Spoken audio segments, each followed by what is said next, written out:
How's it going, everyone? Welcome back to the channel. The day I'm recording this video marks 1 year with the Mustang.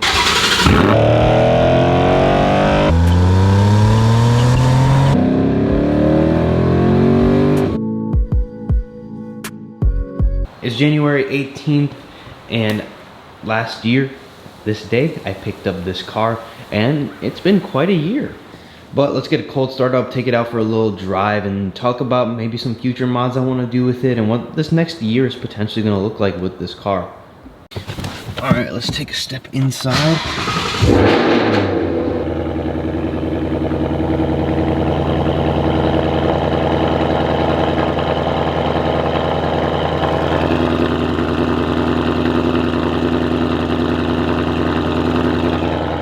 So let's just go out for a little drive, talk a little bit about what the next year or so is going to look like. Alright, so let's get going. Take it out for a little drive, put a little bit of heat into the motor. Switched over to the GoPro. Got a little bit of heat into the motor. It's 40 degrees outside according to the car. I'm sure it's only 40 degrees in the garage. It feels more like 20 something. You get those little pops when the car is cold. With the Roush catback, it's not an exhaust that pops very much, but when it is cold, you do get a little bit of noise from the resonator not being there. But other than that, there's no like crackles, like really loud ones. Like you can kind of hear the car going a little bit, but one of the things that I wish this exhaust did offer, like the Borla Attack did, is a couple more pops and bangs. I'm sure if the car does get long tube headers, some of those cracks and pops will end up coming out. So one of the things I want to do this year would be to supercharge the car. I talked about it in the last video, but unfortunately I just don't have $10,000 sitting around. So that's probably not going to happen this year, unfortunately. Maybe next year, something like that. One of the things I do wish to do is to do long tube headers, or headers of some sort with an E85 tune. A tune that I can vary from E85 if I want to put E85 in the car, or if I don't want to do ethanol, or run it on like normal gasoline. Because E85 does not get very good gas mileage, but I want the option to be there to be able to put E85 in the car one day and get, you know, 20, 30 extra wheel horsepower out of the car, because I know I can get that with the 85 tune and the headers and the intake and full bolt-on and everything like that.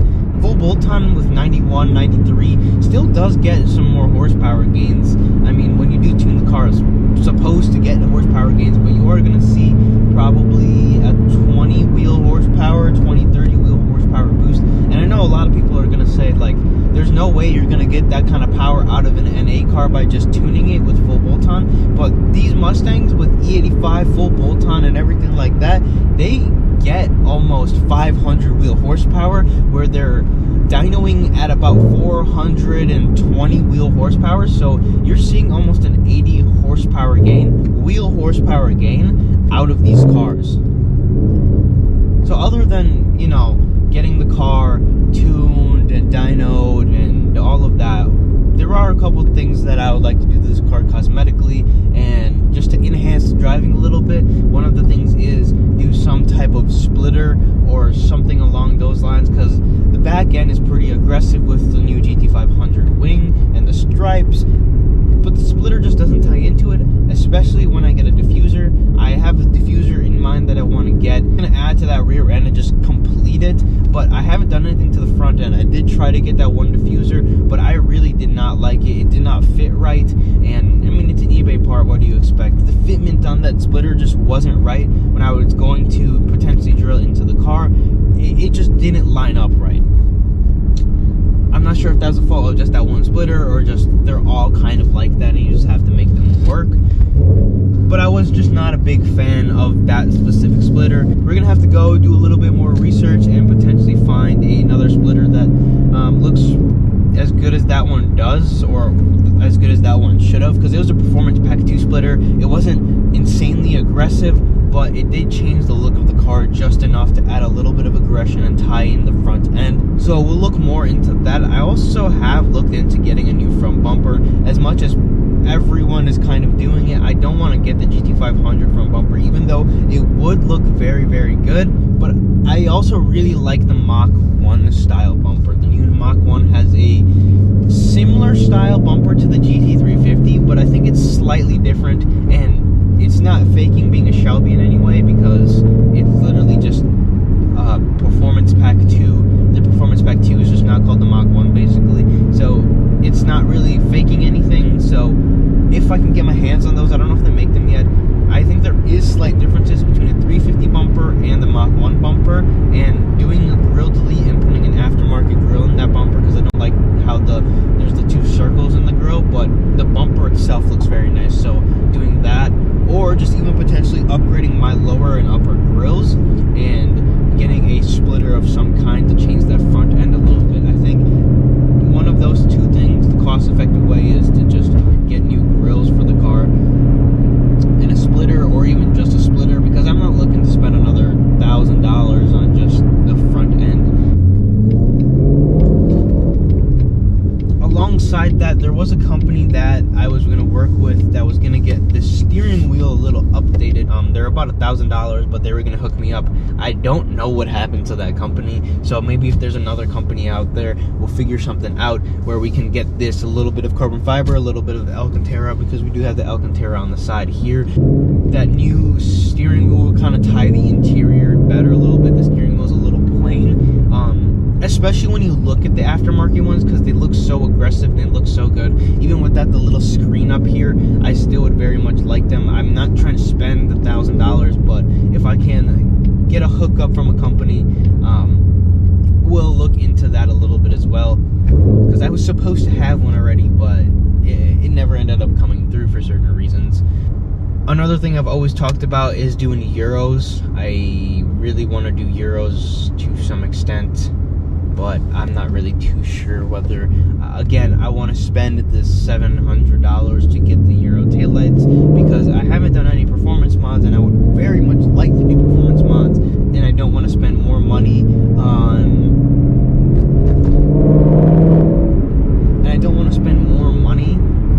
mods that aren't going to give me any type of performance level, even though it does look really good at some of the things. Just change the front end a little bit, diffuser, the steering wheel, and the main thing I want to do is coilovers. That's about $1,000, but it does add a performance level as well as it adds looks, because the car is going to be sitting a little bit lower, and the coils are going to make the car obviously feel a lot firmer and a lot tighter, and it's going to handle better as well. I've heard these cars completely change and just become a kind of different car, and they become that next level closer to what a Shelby GT350 feels like,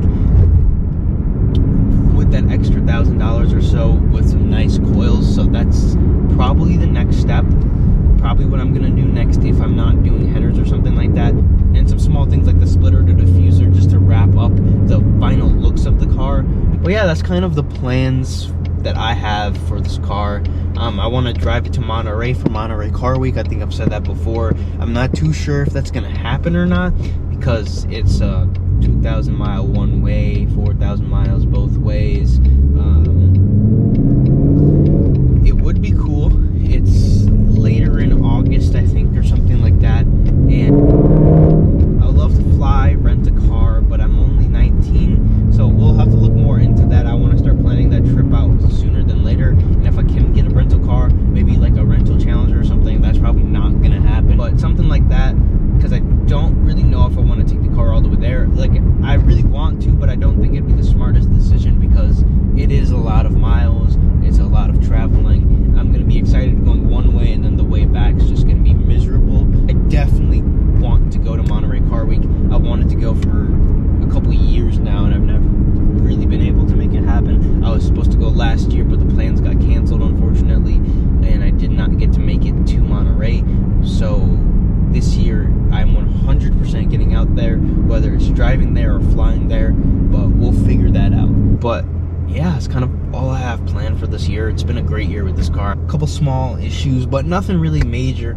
It's been a pretty good car, pretty rock solid, reliable, as I like to say. I'm not gonna carbon fiber, but I hope for another great year just like this, and the car just keeps running as it does. that I really need to do to the only maintenance that I've done to the car is just oil changes. Oil changes are a little bit more expensive because this car does have 10 quarts of oil, but other than that, the car's been pretty good. So yeah, that's all I have. We'll get home and recap the video. All right, so we've got the car all parked up. It definitely needed to get out for a drive. It's been sitting for a while now. The reasons for that is because I have nowhere to go, and also because I'm waiting for tags. As of yesterday, my registration is expired. Until I get my new tags, I'm also waiting on new plates.